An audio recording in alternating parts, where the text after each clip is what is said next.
Hi, welcome to lecture 5. This is going to be a pretty quick overview of research methods. And the goal of this lecture is to kind of just give you a sense of the basic ingredients in psychology research. When we talk about what we know about symptom disorders later throughout the semester, everything we talk about will be based on knowledge and evidence gathered through these types of research methods. We won't always get into the details of how the data that we talk about were collected, but I want you to have sort of a sense of the different methods and the different ways that researchers collect evidence to understand psychopathology and how they interact with each other, how they relate to each other, and how they all come together to build knowledge in a field and build towards theories, which are ideas in science that are supported by multiple pieces of research evidence. Okay, so in clinical psychology, the research that we do has kind of three broad purposes. The first is just to describe what we're working with. So identify symptoms of disorders and describe them. As we talked about last time, our understanding of psychopathology is currently largely based on diagnostic categories, even though we know that those categories are kind of artificially imposed over a spectrum of behavior and functioning. Descriptive research also helps us to refine the categories that we have to either sort of draw that arbitrary cutoff point in a better place. Sometimes it sort of proves that there is no appropriate cutoff point and things truly are best understood as dimensional. And sometimes that research, rather than helping us refine our categories per se, it just helps us better understand the full spectrum and dimension of behavior, symptoms, thoughts, feelings, and emotions. Another aspect of descriptive psychopathology research helps us understand comorbidity. So how different groups of symptoms, different behaviors, traits, feelings, emotions relate to each other and how likely they are to co-occur and appear together. We are also interested in understanding where the symptoms that we study come from. So this would involve identifying biological, environmental, psychological origins and mechanisms, which are factors that help to maintain symptoms and keep them going.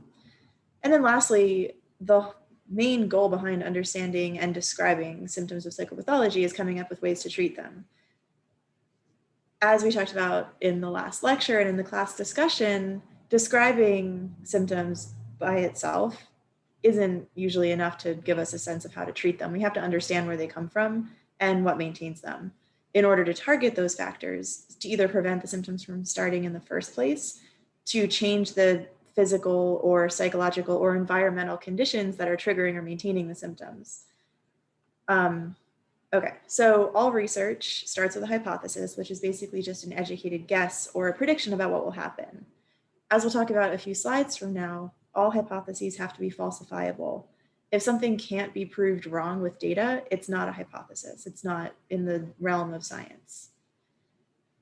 Research design refers to what method scientists use to test their hypothesis. And when we write up the findings of our research, it's really important that we very clearly describe the methodology that we use to find the conclusions that we found so that other scientists can replicate our experiments and try to find the same results with either different methods, different populations, or just at a different time in different place. In research, we have to identify the variables that we're measuring. Variables are just ways of sort of operationalizing, breaking down, describing either the symptoms that we're interested in or factors related to the biology, psychology, and environment that we think contribute to those symptoms. An independent variable is any variable that influences a symptom or a behavior, whereas a dependent variable is a measure of the symptom or behavior that we're interested in. There's no set, like, a symptom doesn't always have to be a dependent variable. So for example, in study A, the dependent variable might be someone's level of anxiety or anxiety disorder symptomatology, whereas the independent variables would be things related to the biology of their autonomic nervous system, the parenting that they were exposed to, and the type of environment and the number of stressors that they were exposed to growing up. But then in another study, anxiety symptomatology could be the independent variable, the variable that whose influence on a different variable we're interested in. So for example, I might be interested in the influence of anxiety symptomatology on someone's disordered eating behavior. And in that case, anxiety symptomatology would be the independent variable, and disordered eating behavior would be the dependent variable. because it's the behavior that we're sort of trying to understand, explain, or treat with our research.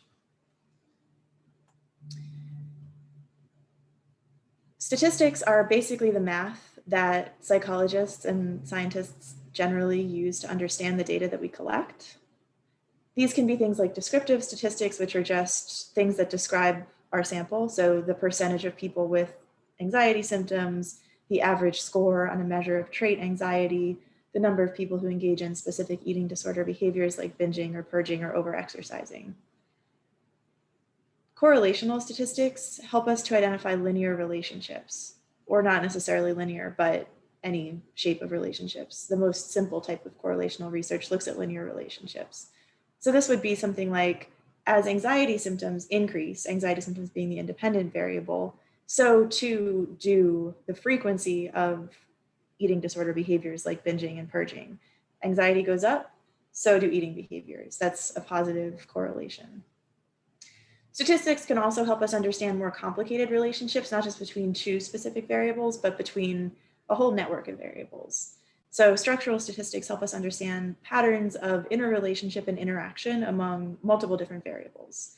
Sometimes structural statistics are used to model latent variables, which are variables that we infer are there based on the patterns we see in the variables that we measure, but that we didn't actually directly measure. An example of this would be if I was developing a questionnaire measure of anxiety symptoms, the latent variable that I'm measuring is how anxious someone is. Anxiety is kind of the underlying trait or construct that each of these items is supposed to capture and measure. But the observed variables in that study would just be someone's report on a scale of how anxious they are. As we'll talk about, statistical significance is basically just a cutoff that we've all agreed on to say that these data, this pattern that we're seeing in the data is unlikely to have occurred by random chance. It's so extreme, the linear relationship is so strong that if you repeated this study 100 times, 95% of those times you would not find a result this strong. So in that case, we can say that the result that we found was statistically significant. It's unlikely to have happened by chance. So I'm going to go into a little bit more detail about a couple of these features of research design. So falsifiability is really the principle of science that a hypothesis has to be able to be proven wrong. You have to define what can't happen, what can't be true if your hypothesis is right. And the reason that it's so important to prove a hypothesis wrong is that it's logically impossible to prove a hypothesis right. So for example, if my hypothesis is every time I drop a ball over this table, the ball will fall until it hits the table. I can do that 100 times, but I can't say for sure that the 101st time I do it, the ball will fall. I can't definitively prove that right without observing every single time a ball has been dropped. So instead, what I do is say, I'm going to drop this ball 100 times, and I'm predicting that out of the 100 times that I drop it, it will hit the table 100 times. I can prove that right or wrong. And if the ball does hit the table 100 times, it means that there's a pretty good chance that if I dropped it 101st time, it would also hit the table. But by collecting that additional piece of information, I'm not necessarily proving that hypothesis true. I'm just collecting more information to prove that it's not wrong. The null hypothesis is the opposite of what you think will happen. So when I make a hypothesis that when I drop a ball 100 times, it'll hit the table 100 times, the null hypothesis is that the ball will not hit the table. It'll keep falling. And experiments are really designed around proving the null hypothesis true or false. An experiment that proves the null hypothesis false, if the ball hits the table 100 times like I predicted, the null hypothesis that one or more out of those 100 times I drop the ball, it won't hit the table, is proven false. So we can say that I can reject the null hypothesis. This video is a little explainer of the concept of statistical significance. If my explanation of falsifiability didn't work for you, earlier in the video, he gives a similar but longer explanation of falsifiability that might help to solidify that concept. Prescribing the drug. So when you see something reporting a statistically significant result, what they really mean is that there was enough evidence provided to reject a null hypothesis. But how much evidence do you need to do that? That's where that p is less than 0.05 comes in. I'm not going to get deep into the statistical distributions of all this. Instead, I'm going to provide the intuition for what p is less than 0.05 means. First, 0.05 is a cutoff. It's something we compare a statistical result to determine if we have what is typically called a statistically significant result. Without getting into the weeds on different statistical tests, whenever you conduct one, there is a corresponding p-value. The smaller the p-value, the greater confidence you have in rejecting whatever the null hypothesis is. So let's say we are comparing the efficacy of that heart disease drug from before to a control group that didn't get the drug, and we found that fewer people suffered from heart disease after taking the drug compared to those who didn't take it. We might find a relatively small difference between these two groups and get a p-value for that comparison of 0.60, which is well above our cutoff of 0.05. That would mean that the difference in heart disease across our two groups was so small that we don't have enough confidence to reject the null hypothesis that the drug doesn't work. In another case, we might see a large difference in heart disease across the two groups and get a p-value of, say, 0.01, which is less than 0.05, so we say that we do have enough evidence to reject the null hypothesis that the drug doesn't work. In that case, we start to build confidence that the drug is effective. Getting a bit more precise though, that p-value has a very specific meaning.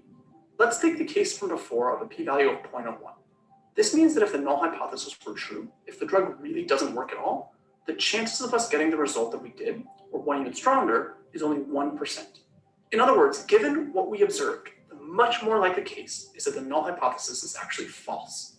It would be incredibly unusual for us to find this result if the drug really didn't work at all. On the other hand, if our p-value from that drug trial was that higher value of 0.60, that means that if our null hypothesis were true, the chance of us getting the result that we did is a whopping 60%. In other words, it's very likely that the null hypothesis is in fact true, because we expect to see this result 60% of the time, even when the drug does nothing at all. So as p-values get smaller, we increase our confidence in rejecting the null hypothesis. Bringing back that p is less than 0.05 idea, basically that says that the convention that many scientific disciplines follow is that to have enough evidence to reject a null hypothesis, your result needs to be no more than 5% unlikely if the null hypothesis is actually true. Any more than that, and we say we don't have enough evidence to reject a null hypothesis. Okay, so another way of thinking about that is that what the p-value is a probability. And that probability is saying, if you were able to conduct this same experiment 100 times, the probability that you would find the result that you found is 5% if p equals 0.05. That means that out of 100 different versions of this experiment, you would only find the result that you found 5 times. And as a field, not even as a field, as a discipline, science has decided that 5 out of 100 chances of finding the result that we found due to random error, due to chance, is a sufficient threshold for us to say that it probably wasn't due to chance. There's a 95% probability that it was not due to chance. I think I may have botched that a little bit, so I'm going to repeat it. If you conducted your experiment 100 times and the null hypothesis were true, that your hypothesis, what you're predicting isn't going to happen, that your hypothesis is not accurate.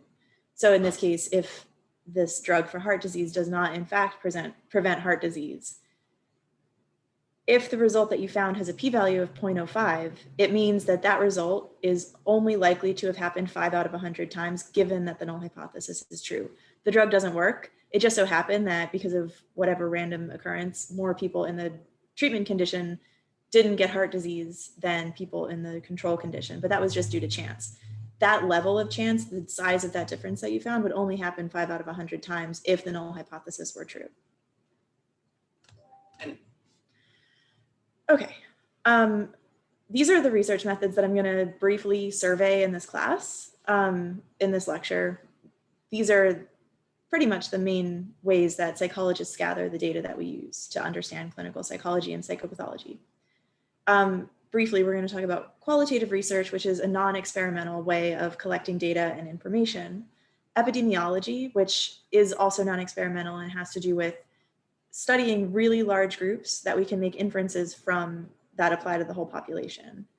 Behavioral genetics has to do with studying traits that we're interested in and connecting them to genes in our DNA. Correlational designs explore how dependent and independent variables relate to each other, but we don't manipulate the independent variable. We don't do anything ourselves to try to influence the dependent variable. We just observe what's already happening and apply statistical significance thresholds like p equals 0.05 to see if our hypothesis is false, how likely is it that we would have found this pattern in the data that we found? Longitudinal designs are any study design where measurements are taken repeatedly over time, where we measure the variables that we're interested in, the dependent and independent variables, at multiple different time points. They can be observational, where we don't manipulate anything. The only thing that gets manipulated is the passage of time. Or they can be experimental. All experiments are longitudinal, because when we do an experiment, we collect data at multiple time points,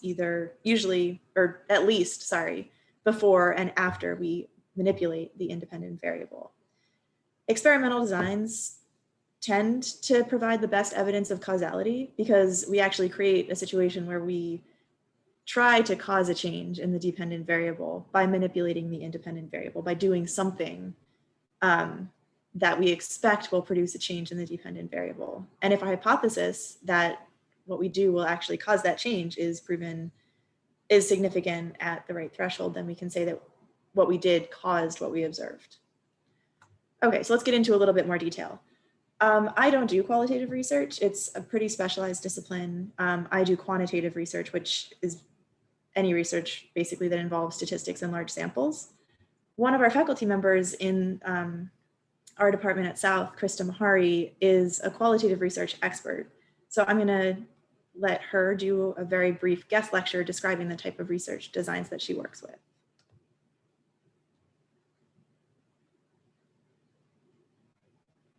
I would say sometimes it seems like they're on a spectrum as opposed to being two completely different things. But basically, quantitative research involves quantity, so numbers. It's focused on hypothesis testing and being able to use statistical significance tests for modeling to answer a specific research question.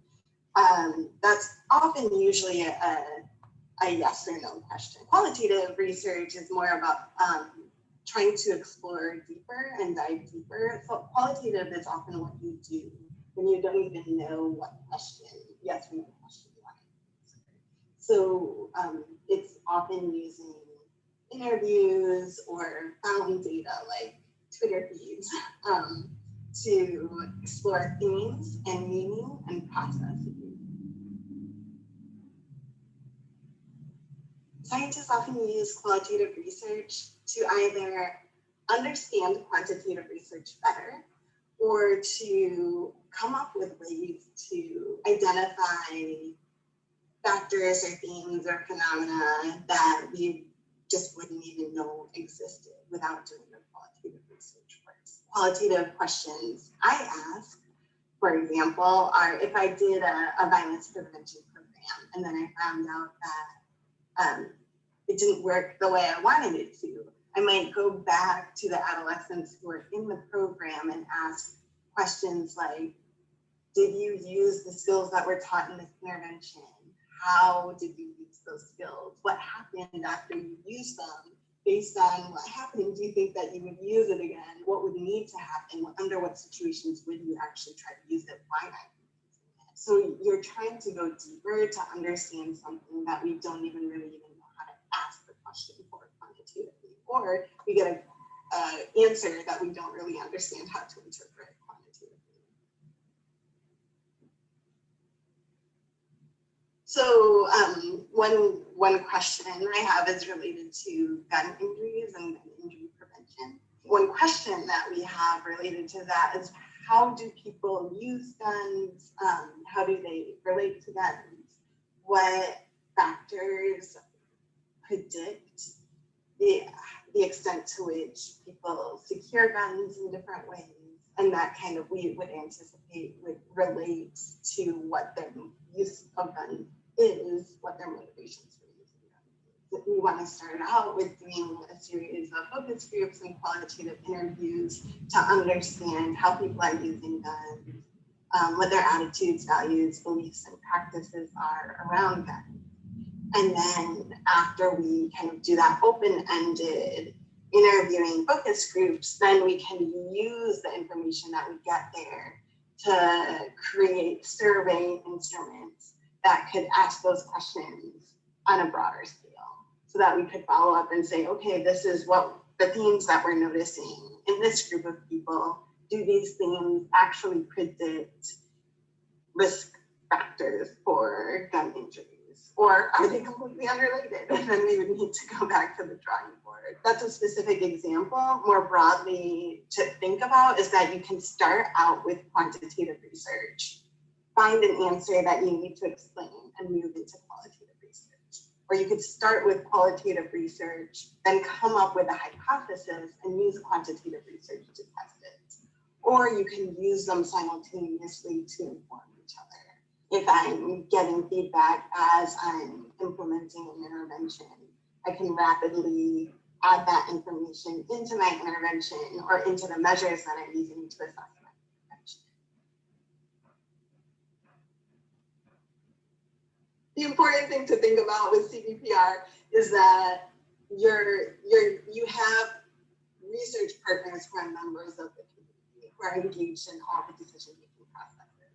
Those community research partners may or may not be the subjects of the research, and oftentimes are not the subjects of the research, which they would be in qualitative research. We hope that by taking a community-based participatory research approach, that it results in interventions that are going to be more long-lasting, more sustainable, more appropriate for the population, because we engage members of the community throughout the process. Okay, so broadly, these are some of the takeaways from this very brief overview of what qualitative research is. The basic difference between qualitative and quantitative research is that quantitative research measures the variables that we're interested in using numbers. We operationalize the variables in such a way that we can reduce them to numbers, either percentages of people with a symptom, people's self-rated severity on a symptom rating scale, the frequency of a behavior that we observe in the lab. In qualitative research, the variables that researchers work with are often expressed as themes. So topics that consistently come up in interviews, words or ideas or phrases that are consistently used in people's writing, like on Twitter or other social media. As Dr. Mahari said, qualitative research is sometimes used to understand the findings that we get in qualitative research. If, for example, if we design a quantitative research study to test a hypothesis and the hypothesis isn't supported, or we get data that suggests that, in fact, the opposite of the hypothesis is true. If we don't have a hypothesis, it's hard to do quantitative research. It's hard to know how you should operationalize your variables, what instruments and measures you should use. Qualitative research can help you try to understand the problem that you're studying, or it can try to help you understand how the people that you want to study, how the people that you work with understand the behavior that you're interested in. So that is an example of how researchers might integrate qualitative and quantitative data. Dr. Mahari does a lot of school-based and community-based interventions. As we'll talk about later, intervention studies are experiments. It's quantitative research.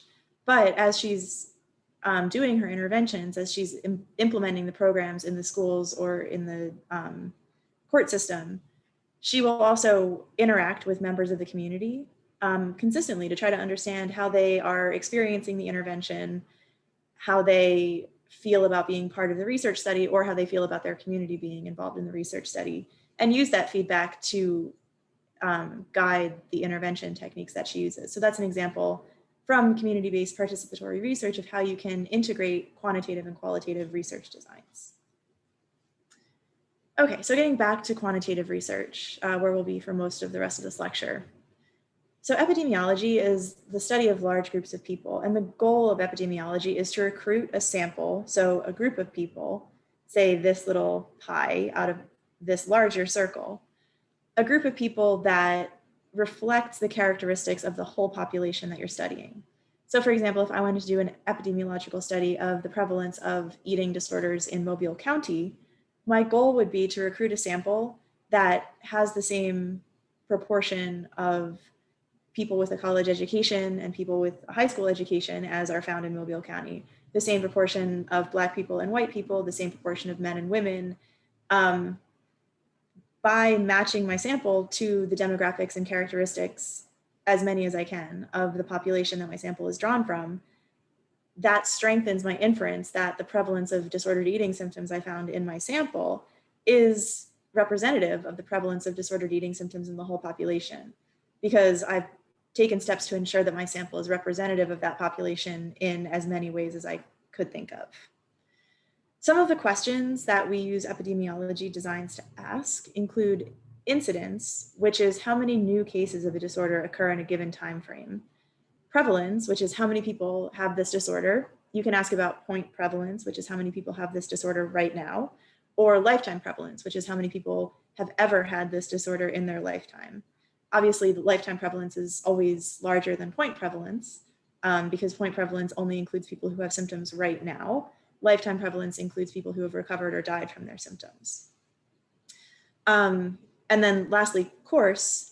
When we're talking about an illness, course refers to what happens to the illness when it's not treated.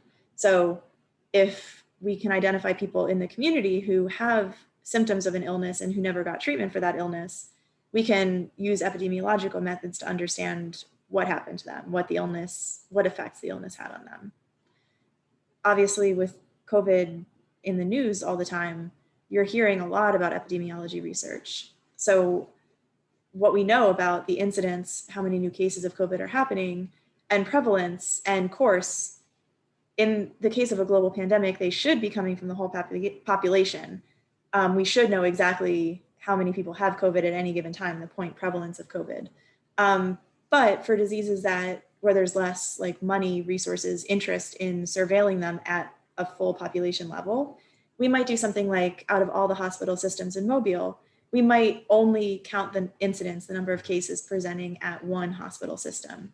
And assuming that hospital system draws from a similar patient population and offers, similar resources, similar treatments, takes the same insurances as all the other hospital systems, we can infer from what we find in one hospital system what's going on in the other hospital systems, and from that come up with a statistical estimate of how common the disorder we're studying is in our whole population.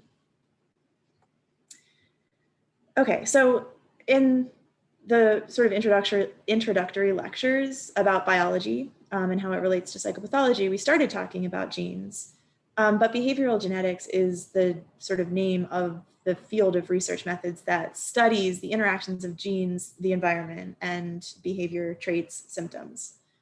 So we already talked about the difference between a phenotype and a genotype, where a genotype is someone's actual genetic makeup, so what is in their DNA, and the phenotype is the observable characteristics that result from their DNA, from their genetic makeup. As we already talked about, an allele is a variant of a gene. A new concept that's important to behavioral genetics is the concept of endophenotypes. An endophenotype is a gene or an allele, a variant of a gene, that contributes to a phenotype, that contributes to something we observe. So when we say, this group of genes that codes for dopamine receptors in the prefrontal cortex is related to a trait that we see in schizophrenia, which is impaired working memory. This group of genes and the proteins that those genes encode for, the structures that those genes tell our bodies how to build, those structures are what's responsible for the behavior that we see. So that structure, that protein that is encoded by the gene and the function that it has in the brain and body, that is the endophenotype. It's not the behavioral phenotype. It's not what we see and observe when we're interacting with someone who has schizophrenia, but it's what we believe to be, what we hypothesize to be the mechanism in their brain that's causing the schizophrenia trait that we can observe in our interactions. Another example of this might be the group of genes that influences the sensitivity of our autonomic nervous system to threat. So how prone we are to having a fight or flight response to input from the environment. That sensitivity of the autonomic nervous system, that sensitivity of the fight or flight response, influences our risk for anxiety. So when we work with anxious patients, they have overactive sympathetic nervous systems. Their fight or flight response is going off all the time, too often. The reason for that, one of the reasons for that, can be found in the genes that encode for proteins that influence this activity of the autonomic nervous system and triggers the fight or flight response. So that process, the triggering of the autonomic nervous system and fight or flight response, is the endophenotype. There's genes that encode for it, and then there's behaviors that we can observe that result from it. So older methods in behavioral genetics for inferring genetic causality behind traits come from family studies and twin studies. Family studies also include adoption studies, where we study the traits and characteristics of adopted children and compare them to the traits and characteristics of their biological and adoptive parents. If a trait is, if there's a genetic contribution to a trait, we would expect children who are adopted to resemble their biological parents more on that trait than their adoptive parents. An example of this is the contribution of genetics to intelligence. Typically, adopted kids resemble their biological parents more in terms of intelligence than they do their adoptive parents, even though their adoptive parents are the ones who create the environment, give them the nutrition, provide them the schooling that also does contribute. Another type of family study is the family tree study. And this is where we identify a proband, which is someone who has the trait of interest. So say someone who has schizophrenia or anxiety. And then we explore their family tree and we try to see how many relatives do they have who also had this trait. Do their children have the trait? Do their parents have the trait? Do their siblings have the trait? Can we see evidence of the trait way back in their family tree? And can we actually trace that trait through their genetic lineage to kind of see what relative or what ancestor it may have originated in? Familial aggregation refers to the hypothesis that, or a hypothesis that we might make that this disorder will run in families. So if I identify a person with anxiety, I would hypothesize that anxiety will be aggregated in their family, that the family members of that person with anxiety will be more likely to have either anxiety disorders or subclinical anxiety symptoms than the family members of a comparison person who does not have anxiety. There will be greater family aggregation of anxiety in the family of someone with an anxiety disorder than someone without. Another way of looking at the genetic contribution to traits is through twin studies. And twin studies are all about comparing the similarity of identical and fraternal twins. Identical twins are also called monozygotic twins because they came from a single zygote that split and formed two different people with identical DNA. Dizygotic twins came from two separate zygotes with each with its own set of DNA. So fraternal twins, dizygotic twins, share 50% of their genes, the same amount that's shared by siblings, whereas monozygotic twins share 100%. So on any trait where monozygotic twins are more similar than dizygotic twins, we can infer that there's a genetic contribution. And an example of this is schizophrenia. If your identical twin has schizophrenia, you are more likely to have schizophrenia than someone whose fraternal twin or sibling has schizophrenia. Now that we have actually sequenced the genome and we can actually look at someone's actual DNA and genes and alleles, this has opened the door to two new types of genetic study. Candidate gene studies examine known genetic markers or known genes and try to link them to traits.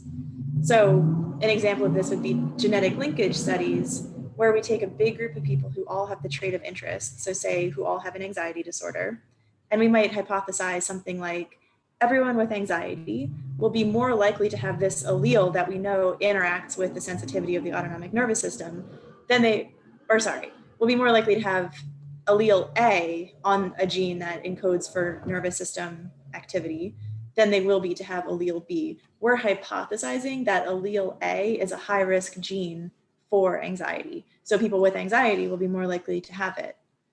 Association, the difference between genetic linkage and association studies generally is that in genetic linkage studies, we're looking at a group of people with a trait and predicting that a certain genetic variant will be more likely than another in that population. In association studies, we're making a hypothesis that people with the trait of interest will be more likely to have a certain allele than people without the trait of interest. This method, it hasn't necessarily yielded a lot of useful information about endophenotypes yet. It has yielded some, but basically we just have so many genes and our genes interact with each other in so many important ways that isolating and studying specific single genes in isolation without understanding how they relate to all of the other genes in a person's DNA it hasn't really helped us understand as much about behavioral genetics as we were hoping. So now that we have more computational power and we can sequence genomes faster, the sort of preferred method of looking at the relationship between genes and traits is the genome-wide association study, which is basically where you sequence the entire genome from a group of people who have a trait that you're interested in and a group of people who don't. And you just compare them. You try to find genes that appear more frequently in people with the trait than in people without, and genes that appear more frequently together in people with the trait and people without. So an example of genome-wide association research in my fields, and I'm not a behavioral geneticist, so I don't do this type of research myself, but I, read about it. So there's a theory, a hypothesis that people with metabolisms that allow them to burn calories faster and that protect them against weight gain may be more likely to develop anorexia nervosa, because these are people who find it easier physiologically to lose weight. So genome-wide association studies have compared people with low weight anorexia nervosa, their entire genome, to the genomes of people with other eating disorders that aren't characterized by low weight, and the genomes of people without eating disorders. And these studies have actually found that people with low weight anorexia tend to have certain combinations of genes that we know to be related to metabolic processes. So these genome-wide association studies have provided some evidence for the hypothesis that being able to lose weight easily is a risk factor for anorexia, because people with anorexia have genes that encode for proteins and enzymes and metabolic processes that burn calories faster in their body and prevent calories from being stored in the form of fat. And they are more likely to have those combinations of genes than people who don't have low weight anorexia. Again, I'm not a behavioral geneticist, so I'm going to let Professor Josh Eisen, who's another faculty member in the psychology department, talk a little bit about polygenetic influence, which is this idea that there's really no interesting trait that humans have in terms of their behavior and their psychopathology that can be explained by a single gene. Genetic influence involves the fact that there are multiple genes, perhaps an unknown number of different genes that contribute to an outcome or behavior. And most psychological traits are polygenic, meaning that there's more than one, probably many dozens or hundreds of genes that are involved with traits like intelligence or negative emotionality or certain personality traits. So that contrasts with Mendelian inheritance, we call it, where just one gene causes a trait. Like there are certain syndromes that are caused by a single mutation. But that's rarely, if ever, the case for psychological phenomena. Okay. Hopefully that was a more cogent explanation than I could give of that concept, that there's no trait in abnormal psychology that is caused by a single gene, basically. Whereas there are traits like having blue eyes that is caused by a single gene. So we know for sure that if both of your parents have blue eyes, you will have blue eyes. But if both of your parents have schizophrenia, there's a higher chance that you'll have schizophrenia yourself, but it's not 100% chance, because schizophrenia is caused by many, many genes and their interactions.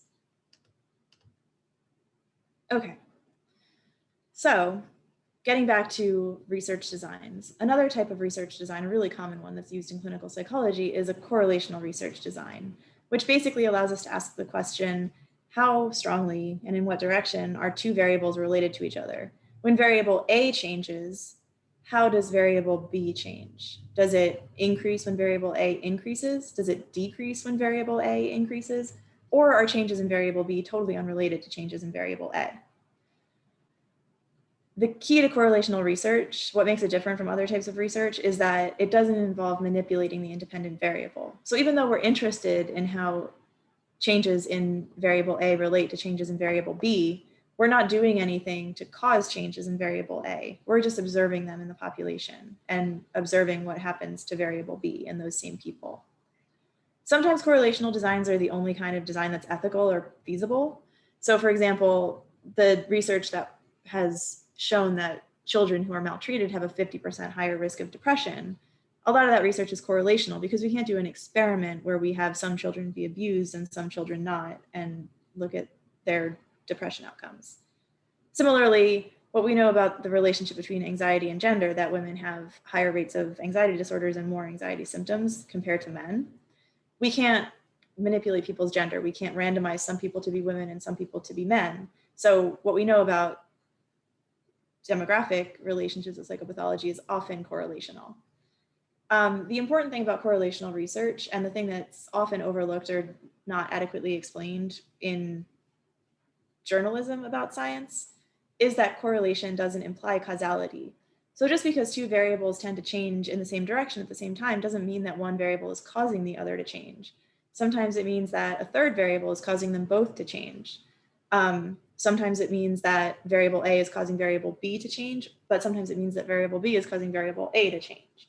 We don't know, and correlational designs can't definitively answer that question, although we can use sophisticated statistical techniques to try to rule out the contributions of certain third variables, as many as we can identify and measure.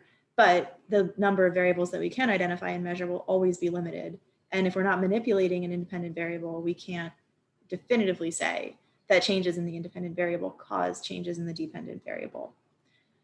What these figures are showing is the statistical and mathematical way that we express correlations. These are R statistics, Pearson's R. R is just a measure of the strength and direction of a correlational relationship. When R is closer to 1, it means that there's a one-to-one association between changes in the variable in a positive direction. When variable A increases 1 unit, variable B increases 1 unit correspondingly. When R is closer to -1, it means that there's a one-to-one relationship in the opposite direction. When variable A increases by 1 unit, variable B decreases by 1 unit. Most R statistics that you'll see in the literature are somewhere between -1 and 1. We're rarely going to see perfect correlations just because of measurement error. But correlations, when we're interpreting correlations, and again, we don't just look at the strength of the correlation coefficient, we also consider the statistical significance. So the number that tells us in our data, in our population, given the variability in our measurement, given the standard deviations around the means that we're looking at, how likely is it that we observe a linear relationship of this strength by chance? If R is close to 1, if R is as high as 0.9, it's usually really unlikely that that occurred by chance. So the bigger the effect size, the more likely it is to be statistically significant. But in practice, in clinical science, we often will interpret and work with correlation coefficients that are in the 0.3 to 0.7 range. That's a typical effect size that we would see in psychological research. And what we conclude from that is that variable A may have an influence on variable B, or they may change together, but there's unmeasured third variables that influence their relationship and that influence changes in both of them that we're not measuring in our study.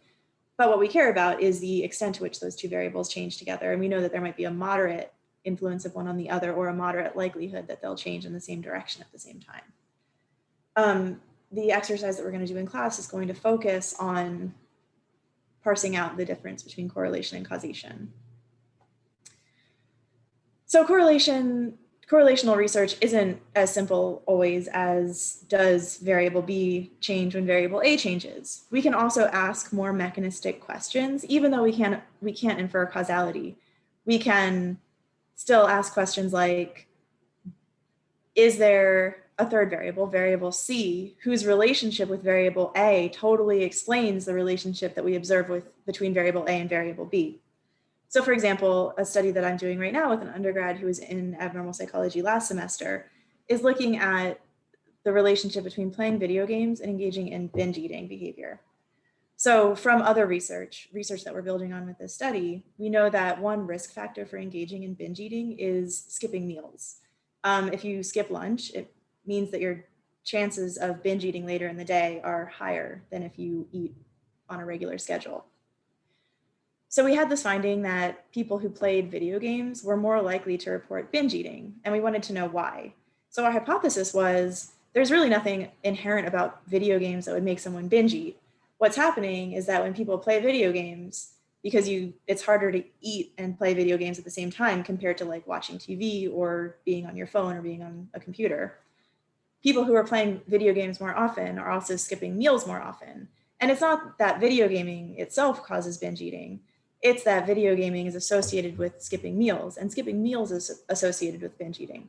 And as you can see there, I like lapsed into causal language. It's really easy to do, and it's really important to remember that even though we see this pattern in the data, unless we actually did an experiment where we had people come into the lab, play video games, and observe whether they chose to skip a meal in favor of playing video games, and then whether they were more likely to binge eat or ate more calories or something later, we can't prove causality. So one use of correlational designs is that it can help us generate hypotheses for experimental research. Before I did this study, before Stephanie suggested that maybe there is a relationship between video gaming and binge eating, it would never have occurred to me to bring people in the lab and have them play video games as a way of studying binge eating. But because we found this association in the data, it made us curious about what was causing it. So first correlationally, but in the future, experimentally, we are probing the relationship of video gaming to meal skipping, and meal skipping as the reason why video gaming might be associated with binge eating. But again, in a correlational data set, all we can say is that these things are associated with each other. Another example of a mechanistic correlational design is moderation. Moderation is where a third variable influences the correlational relationship between a dependent variable and an independent variable. So this bottom figure is showing an interaction where the linear relationship between drinking at night and negative social interactions during the day is pretty strong, but only for people who say that they drink to cope. For people who don't drink to cope, there's no correlation between negative social interactions during the day and how many drinks they have that night. So if we were to look at the whole population without first dividing them into people who do versus don't drink to cope, we might not see a correlation between negative social interactions and drinking, or we might see a smaller correlation than the correlation that is present in people who drink to cope. So correlational research, again, can help us identify subgroups of people who might, in this case, have a specific mechanism of substance use disorder that can be targeted in treatment. In treatment for someone who has problematic drinking, if we know that they use drinking as a coping behavior, we can target their coping skills and try to help them come up with other ways to cope with negative social interactions. Whereas if we're treating problematic drinking in someone who doesn't drink to cope, we don't necessarily need to target their coping skills. And this correlational research helps us to identify this pattern. Okay, so experimental research. Experimental research is the best and most consistent way that scientists working with human subjects can prove, or not prove, but infer, demonstrate, provide evidence of causality. And we do that by manipulating our independent variable, by making some change in our independent variable, and then measuring the impact of that change in our dependent variable. But how can you be sure that it was the change in the independent variable that was responsible for the observed changes in the dependent variable? You do that by having a control group where you measure the same dependent variable, but don't manipulate the independent variable. So you see what happens to the dependent variable when you manipulate the independent variable, and what happens to the dependent variable when you don't do anything. In experimental research, a really important concept is internal validity, which is how you ensure that what you did to the independent variable is really what was influencing the dependent variable, and that it wasn't some unmeasured variable that you didn't predict. A control group is one way to enhance internal validity, because the control group shows that if you don't do anything to the independent variable, this is what will happen to the dependent variable. Whereas the experimental group shows that if I do my manipulation to the dependent variable, this is what will happen. So a couple lectures ago, we talked about the famous Bridge study that demonstrated misattribution of arousal. The hypothesis in this study is that because of misattribution of arousal, when you ask someone out on a date while they're standing on a bridge, they're more likely to say yes than if you ask them when they're on solid ground. The problem is that we can only ever know what will happen in one of these conditions with any one individual. You can't ask the same person on a date on a bridge and also not on a bridge. You have to create large enough groups of people where you can ask some of them on a bridge and some of them not on a bridge, and infer that if an individual who is in the not on a bridge group happened to have been in the on a bridge group, they would have behaved in a certain way, even though we're not testing that on that individual. So in the Erin and Dutton bridge study, the independent variable was whether the participant was located on a bridge or on solid ground. That was what was being manipulated. In this case, it was being manipulated by research assistants approaching a set number of people on a bridge and a set number of people on the ground. The dependent variable here was whether the person who was approached either on the bridge or on solid ground said yes to going on the date. So the hypothesis was that by manipulating their location, whether they were on a bridge or on the ground, Erin and Dutton could influence the dependent variable, influence their likelihood of saying yes to going on a date. This is another example of experimental research that uses psychophysiological data. So it's using the activity of someone's autonomic nervous system, in this case, their heart rate, and their skin conductance, which is a measure of stress response, where you actually put an electrode on someone's skin and it sends a very small electrical current onto their skin. And there's greater conductance on the skin when it's wet. When your palms are sweating, it means that your sympathetic nervous system is activated. It means that you're aroused. So higher skin conductance, along with higher heart rate, is a measure of greater arousal. And in this study, veterans with post-traumatic stress disorder were randomized to either watch movies that had war-related themes or movies that had nature-related themes. And the researchers measured their physiological arousal in the form of heart rate and skin conductance before the movie, during the movie, which is what peri means, and after the movie was over. So when you're sort of reviewing what you've learned in this lecture and preparing to take the pre-class quiz, going back to this example, think about what was the independent variable in this study? What was the dependent variable? So what change was being measured? What were we manipulating? And what was the population of interest? What group of people are we interested in making inferences about in this study? In clinical science, our ultimate goal is to develop treatments that work and treatments that reduce psychopathology, reduce suffering from psychopathology. And once we've observed and identified the symptoms and used combinations of behavioral genetics, correlational designs, experimental research to start to understand some of the mechanisms, the next step is to develop and then test treatments. So the hypothesis, the question that an experimental clinical trial is asking is, does my treatment work? That treatment could be something like psychotherapy, like helping people who have binge drinking problems learn coping skills. It could be something like a medication, like giving antidepressants to one group of people and a placebo drug to another. Or it could be a lifestyle modification intervention, like encouraging people who are prone to binge eating to eat regularly scheduled meals and reduce their meal skipping behavior to help protect them against risk for binge eating. So in clinical trials, the key, the experiment, the thing that's being manipulated is whether someone is in the control group where they don't receive the active treatment, or in the experimental group where they receive the treatment of interest. And the null hypothesis in a clinical trial is that the outcome for the treatment group will be the same as the outcome for the control group. The therapy, the intervention didn't work. The people in the control group improved just as much as people in the treatment group, or I guess what we would expect to happen if the null hypothesis were true is that neither group improved. So to ensure internal validity, to help reduce the number of third variables that could also contribute to differences between the treatment and control group besides the intervention, it's really important that the control group is matched closely to the treatment group on traits that we think might influence their outcomes. This could include demographics, like we want the same number of men and women, we want the same balance of race and ethnicity in our treatment and control group, just in case gender or ethnicity happens to influence how likely someone is to recover. We want the groups to be matched on the types of symptoms that they have and the severity of those symptoms. If our control group is much sicker than our treatment group, if they have way worse symptoms, comparing how much better they get at the end of the intervention is going to be confounded with the fact that the control group was worse off to begin with. And then lastly, we want to think about their history of exposure to different treatments, the course of their illness.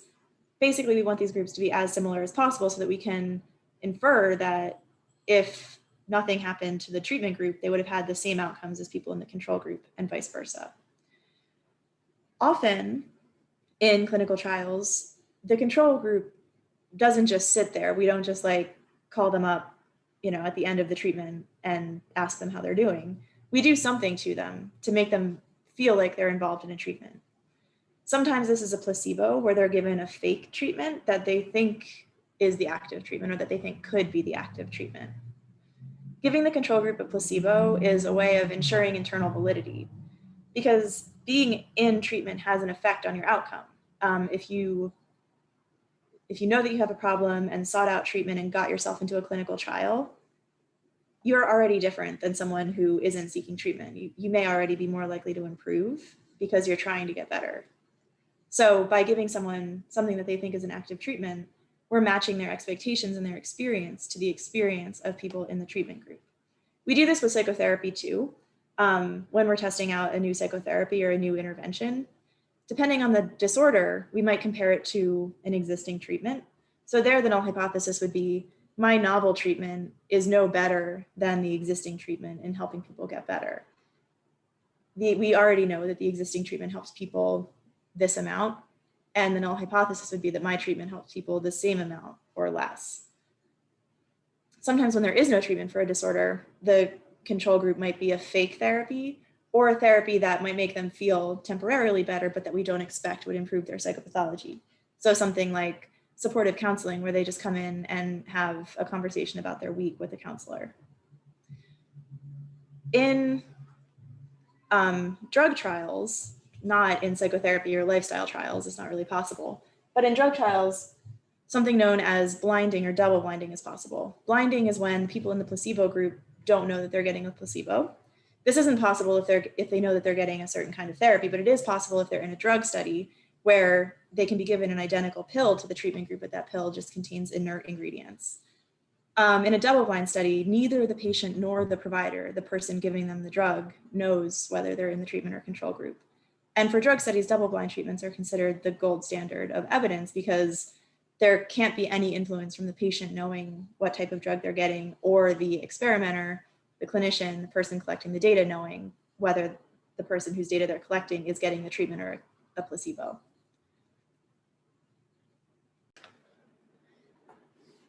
Okay, so this is just a quick video about the placebo effect, which it's not a myth, it's a part of the treatment response that we have to take into account when we're comparing a treatment to a control group. We know that the response not just to a fake treatment or a placebo treatment will sometimes include symptom improvement, but also the response to any treatment will include symptom improvement that's not accounted for by the treatment itself. In an earlier episode of Healthcare Triage, we discussed how placebo-controlled randomized controlled trials showed that sugar doesn't make kids hyper. Placebos or fake therapies are important because people who think they're getting a treatment will often feel an effect. In the last trial discussed in that video, I talked about how parents who thought their kids had consumed a sugared beverage thought their kids were more hyper, even when that beverage was really sugar-free.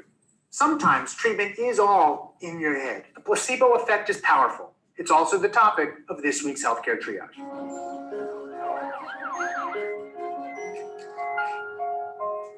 My colleague and friend, Austin Frack, has written extensively on the placebo effect. Links down below. When we compare a treatment with a placebo, it's important to keep in mind that a placebo is not the same thing as an absence of treatment. In research settings, placebos are specifically designed to mimic treatment without the hypothesized few active ingredients or procedural steps. They still include a lot of components of care. Sometimes we even compare one treatment with another or with usual care, the care that would be given in the absence of the treatment being tested. In evaluating treatments, researchers can go to considerable lengths to provide elaborate sham treatments for comparison because care delivers cure by two pathways. One is through our bodies. The other involves our minds. When we believe we are receiving helpful care, we get better. Moreover, we do so more quickly and at a higher rate than if we receive no care at all. The question addressed by placebo-controlled trials is whether the second effect, the effect that operates only through belief, is the only effect of a given treatment. Does the active part of the treatment do anything more?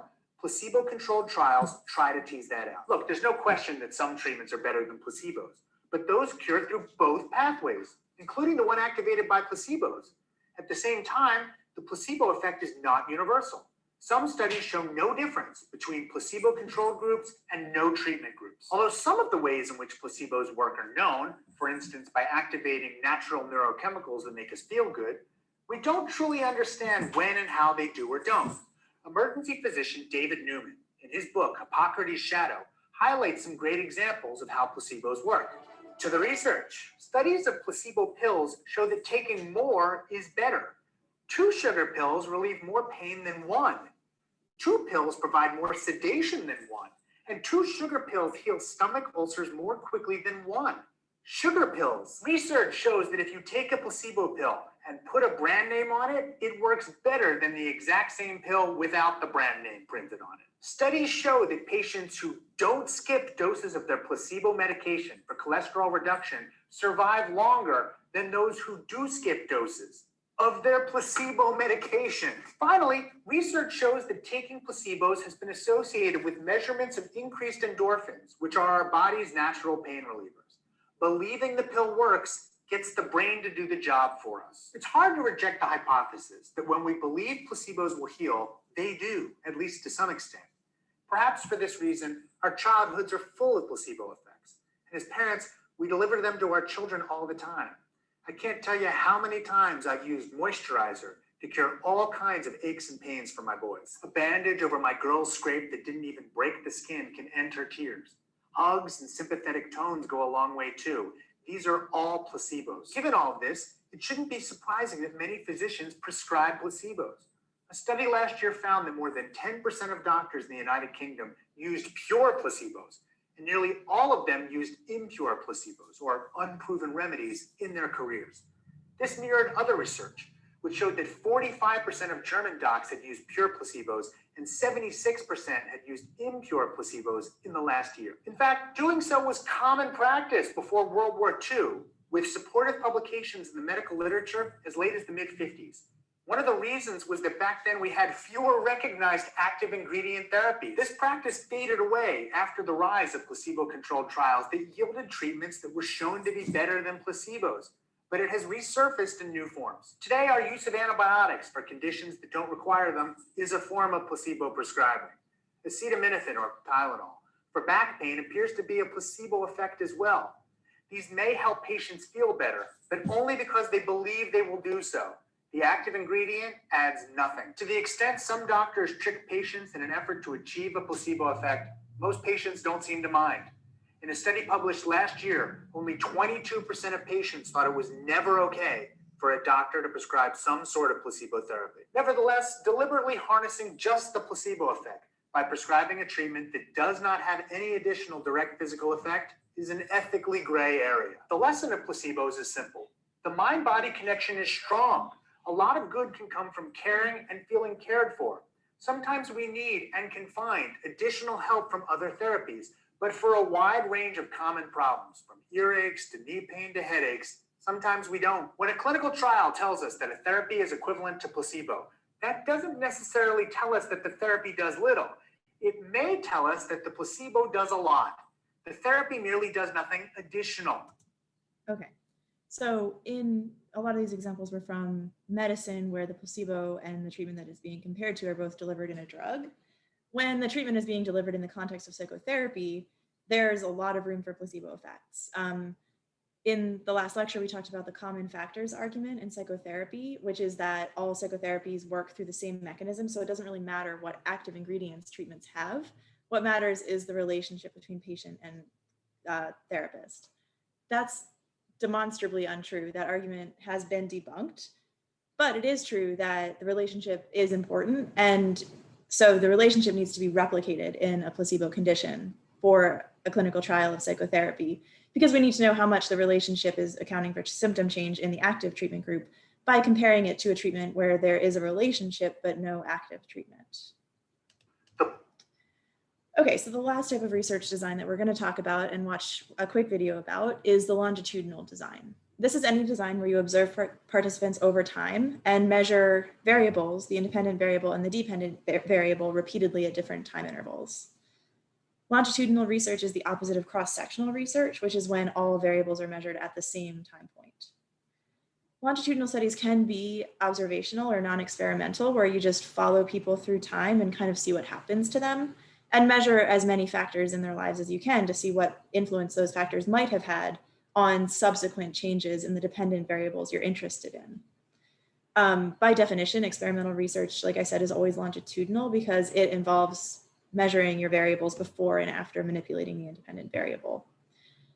Often longitudinal research yields stronger causal evidence, stronger causal arguments than correlational research, because if you measure changes in the independent variable as they're happening, and then later in time measure changes in the dependent variable, knowing what the dependent variable was like before those changes in the independent variable happened, that provides more evidence that the change in the independent variable could have caused the change in the dependent variable, because at least we know it preceded the change in the dependent variable.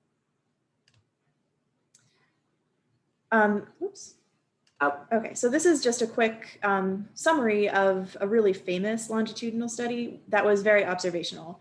They basically just wanted to see what would happen if they followed a bunch of men throughout their lives, measuring different things that happen in their lives to see what effects those different things could have had on the outcomes that they measured. A good life. Pictures of entire lives, of the choices that people make and how those choices work out for them. Those pictures are almost impossible to get. Most of what we know about human life, we know from asking people to remember the past. And as we know, hindsight is anything but 20/20. We forget vast amounts of what happens to us in life. And sometimes memory is downright creative. But what if we could watch entire lives as they unfold through time? What if we could study people from the time that they were teenagers all the way into old age to see what really keeps people happy and healthy? We did that. The Harvard study of adult development may be the longest study of adult life that's ever been done. For 75 years, we've tracked the lives of 724 men. Year after year, asking about their work, their home lives, their health, and of course, asking all along the way without knowing how their life stories were going to turn out. Studies like this are exceedingly rare. Almost all projects of this kind fall apart within a decade because too many people drop out of the study, or funding for the research dries up, or the researchers get distracted, or they die, and nobody moves the ball further down the field. But through a combination of luck and the persistence of several generations of researchers, this study has survived. About 60 of our original 724 men are still alive, still participating in the study, most of them in their 90s. And we are now beginning to study the more than 2,000 children of these men. And I'm the fourth director of the study. Since 1938, we've tracked the lives of two groups of men. The first group started in the study when they were sophomores at Harvard College. They all finished college during World War II, and then most went off to serve in the war.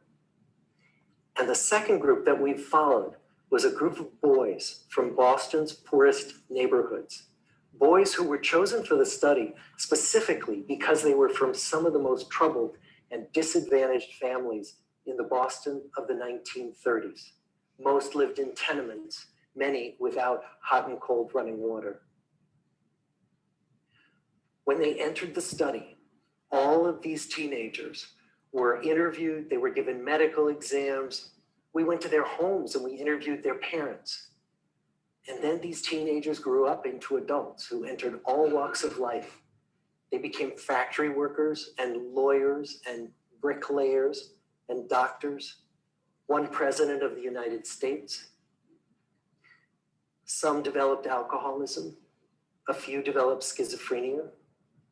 Some climbed the social ladder from the bottom all the way to the very top, and some made that journey in the opposite direction. The founders of this study would never in their wildest dreams have imagined that I would be standing here today, 75 years later, telling you that the study still continues. Every 2 years, our patient and dedicated research staff calls up our men and asks them if we can send them yet one more set of questions about their lives. Many of the inner city Boston men ask us, why do you keep wanting to study me? My life just isn't that interesting. The Harvard men never asked that question.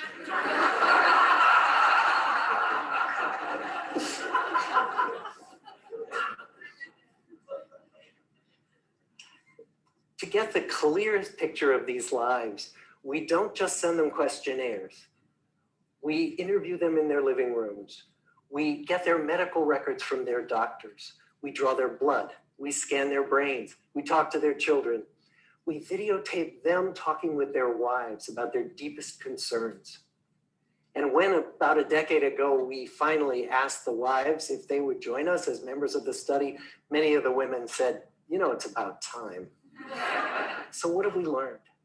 What are the lessons that come from the tens of thousands of pages of information that we've generated on these lives? Okay, so if you're curious about some of the conclusions of the Harvard Adult Development Study, you can go ahead and watch the rest of the TED Talk. That part of the video is just to give you a sense of what the methodology of a longitudinal study might look like. It also highlights a problem with correlational studies. So even though in correlational designs, all of the variables are measured at a single time point, we can still ask people about the past. The problem with that is that retrospective report is biased and flawed. The way that people remember past events, things that happened to them, is very influenced by their current functioning. So asking people today what happened to them 10 years ago gives us less reliable and potentially less valid answers than measuring them now and following up with them in 10 years. However, as noted in this talk, it's very difficult to keep a longitudinal study running for that length of time. Okay, so this is going to be the last video that we watch. This video provides just a really good overview of research ethics. So because psychologists do studies on humans, we need to think about their civil rights, their human rights as research participants. This video kind of gives a historical overview of the history of our field where we did not take those things into account. Hi, I'm Adrienne Hill, and welcome back to Crash Course Statistics. Today, we're going to take a step back from sampling and regressions to talk about the impact of all that statistical gathering. We've seen that the interpretation of this information can have real lasting effects on our society, but its collection can also have lasting effects on the subjects. The process of gathering and applying statistics can affect real people's lives, which means there's a responsibility to gather and use this data ethically. Today, we're going to discuss 5 stories. 4 of them are real, and all of them can help us learn where collecting data can go wrong and how we can help prevent these things from happening again.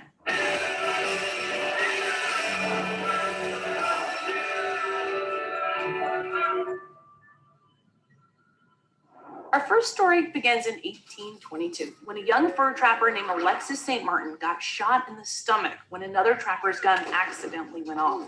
The wound was serious, but a local army doctor, William Beaumont, was able to stabilize St. Martin through a series of presumably painful anesthetic-free surgeries. But Dr. Beaumont couldn't close the wound, which left a small hole called a gastric fistula that allowed access to the stomach. St. Martin was out of a job since it's hard to be an active fur trapper with a hole in your stomach. So he signed a contract to become a servant to Dr. Beaumont. In addition to traditional chores, St. Martin participated in all sorts of experiments at the whim of the doctor. Beaumont used the gastric fistula to study how the body digested food. He made huge strides in the field, including exploring the influence of mental disturbance on the process of digestion and correcting the long-held belief that the stomach digested food by grinding it up. When in 1838 the two finally parted ways, Beaumont spent the last 15 years of his life pleading with St. Martin to come back. Maybe unsurprisingly, St. Martin declined. Without this strange situation, the field of gastroenterology may have progressed more slowly. In fact, St. Martin's fistula was an inspiration to Pavlov, who used fistulas in dogs during his famous classical conditioning experiments. But all this progress came at a cost to St. Martin and also to those dogs. One of the most important ethical considerations in research is whether humans who participate are able to feasibly say no. People with little power, resources, or money can be coerced into participating in experiments that they're uncomfortable with. Most research institutions have a committee called the Institutional Review Board, IRB, which oversees all the research at that institution to make sure that it's ethical. Voluntariness is one of the most important things that they check for. This prohibits people with undue power or influence over us from asking that we participate in a research study. For example, your boss or professor is limited in how they can ask you to participate in a research study because you might feel that you have no choice, that you have to participate. Otherwise, they might fire you or give you a failing grade. Ethical research needs to be voluntary, at least in humans.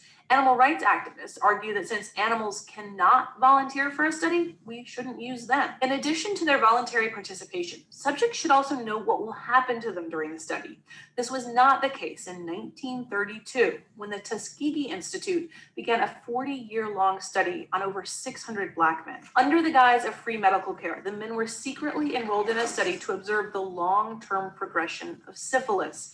Over 300 of the men enrolled had the disease, but researchers failed to treat them with anything but fake or innocuous medicines like aspirin, even after it became clear that penicillin was a highly effective treatment for the disease. Late-stage symptoms of syphilis include serious neurological and cardiovascular problems, yet the Institute allowed the study to go on. Some wives and kids also contracted syphilis.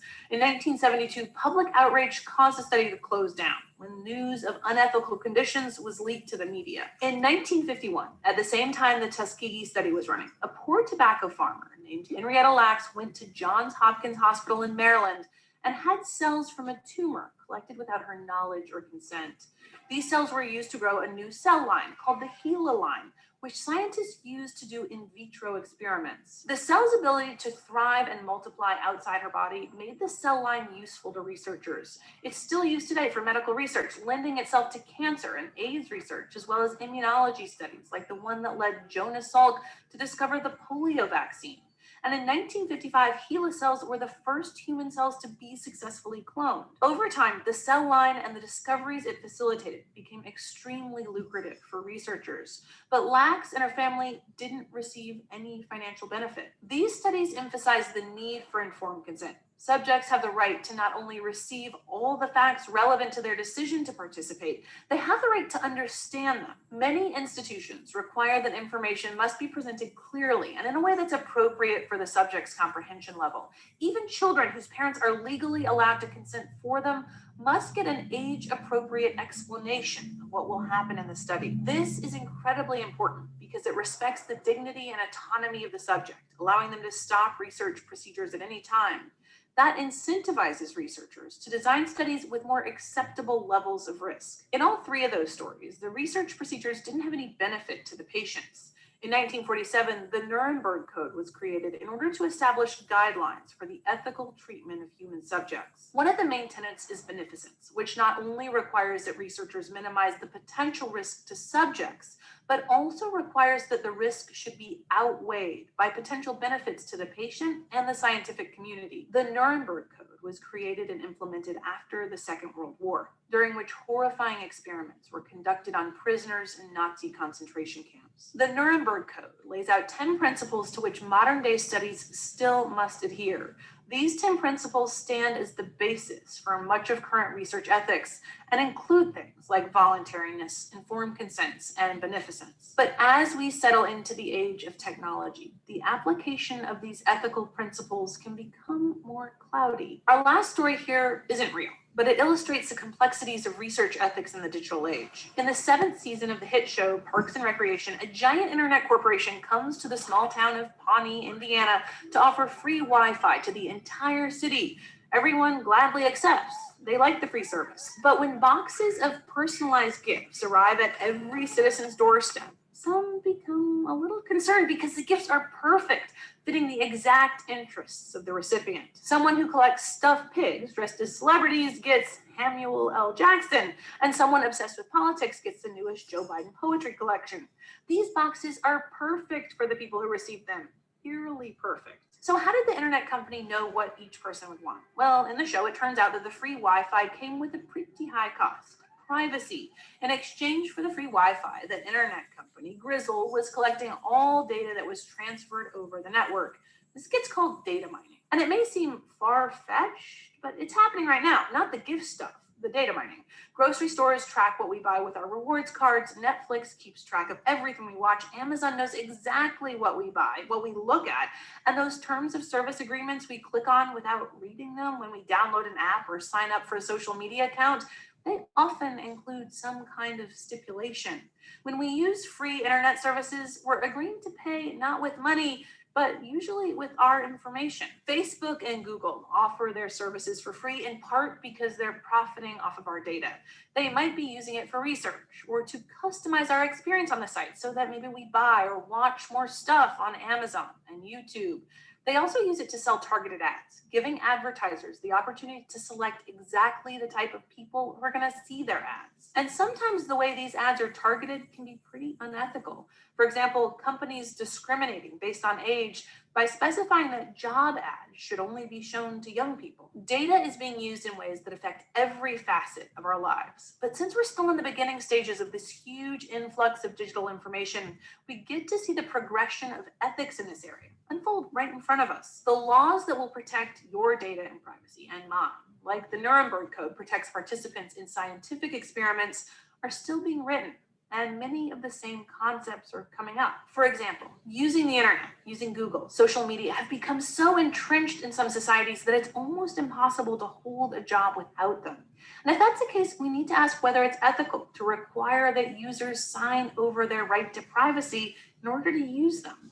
Or like in most clinical studies, does that border on coercion? We also need to ask whether companies that use or sell our information be held to the standard of informed consent, which requires agreements to be in language that's simple enough for the user to understand what they're agreeing to, even if they don't have a law degree. Or on the other hand, whether companies should be exempt from this requirement if they only use the data internally. It's possible to draw parallels between data mining and the stories we talked about at the beginning of the episode, though admittedly, it's not quite as harrowing. Like Alexis St. Martin may have felt pressure to stay with Dr. Beaumont because he couldn't work as a fur trapper anymore. It can be argued, to a much lesser degree, that we use sites like Google or Twitter because we feel there's no other option as we try to remain informed in our hyper-connected world. And we might not be getting all the information we need to consent in an understandable way, similar to how Henrietta Lacks was not informed why her cells were being taken or what they'd be used for. These situations are obviously not exactly the same. And we, as a society, need to decide how to apply the principles of research ethics in these new digital spaces. As we move forward and gain the ability to do things like sequence an entire genome in days rather than years, we open the door for amazing advances in personalized medicine that could save millions of lives. But we also open the door for abuse of this sensitive information. The conversation about how to handle these types of situations is still going on. We're the ones who will decide what is said, and we're going to be the subject of those decisions. Thanks for watching. I'll see you next time. Okay, so that was just a quick overview of research ethics. But because all psychology research and a lot of research in other sciences as well, it's often done on human subjects or human tissues or human DNA, we have to consider the rights of our research subjects. And as they said, we also consider the rights of animal research subjects, but right now where we're at is that they have a right to be treated with as much consideration and be spared as much pain as possible, but the benefit of science is still put ahead of, obviously, their ability to consent. But when it comes to humans, research requires consent, and that consent must be informed, so people have to know exactly what will happen to them in the study. And it has to be voluntary. So they have to be able to say no without losing anything or without worrying about repercussions. Research also can't harm subjects. This is known as the principle of beneficence. So either our research designs can't put people at any risk greater than the risk that they would experience going about their day-to-day lives, or the benefits of that research has to outweigh the risks to the subject, and the subject has to understand that and consent to the risks that they're undergoing. And then lastly, research has to respect subjects' dignity and autonomy. So people have the right to withdraw from research at any time, and they have the right to understand the procedures that are going to happen to them and have those procedures explained in language that they can understand, including if they aren't fluent in English in their native language. Okay, so important takeaways from research methods. We talked about a bunch of different ways that psychologists and other scientists collect data. We talked about statistics and qualitative research as two of the main ways of interpreting the data that we collect. At its core, all of the research that we're doing involves independent variables and dependent variables, where independent variables are variables that we think influence the dependent variables, and dependent variables are the outcomes that we're interested in categorizing, understanding, and ultimately treating. The different types of research designs, one of the primary ways that they vary is in whether the independent variables that we're observing are being manipulated or just observed. So even though we talk about experimental research as kind of this gold standard of providing evidence, in reality, every research question has a research method that fits it best, and every research method has its own strengths and drawbacks. It's just true that different research questions require different research methods. And ultimately, no one study proves anything or tells us anything definitive about the world. That's the point of the sort of probabilistic falsifiability approach to science that we take when we frame hypotheses around the null hypothesis, what we want to prove wrong, and when we use probabilistic thresholds like p of less than 0.05 as our cutoff for deciding when patterns in our data are meaningful and when they might just be due to chance. Because none of our individual study findings are definitive, we need multiple findings coming to the same conclusion, supporting the same hypothesis, rejecting the same null hypothesis to really know anything about the world through science. So, and then lastly, and very importantly, something that we should not forget when we talk about research done on patient populations throughout this semester, clinical psychologists often do research on human subjects. And in fact, clinical psychologists often do research on human subjects who are particularly vulnerable because they have diseases, and often that the research is being done in the same settings where they're getting treatment. So it's very important for us always to think about the principles of ethical science: consent, beneficence, and respect for human dignity and autonomy. All right, that is that. I will see you guys in class.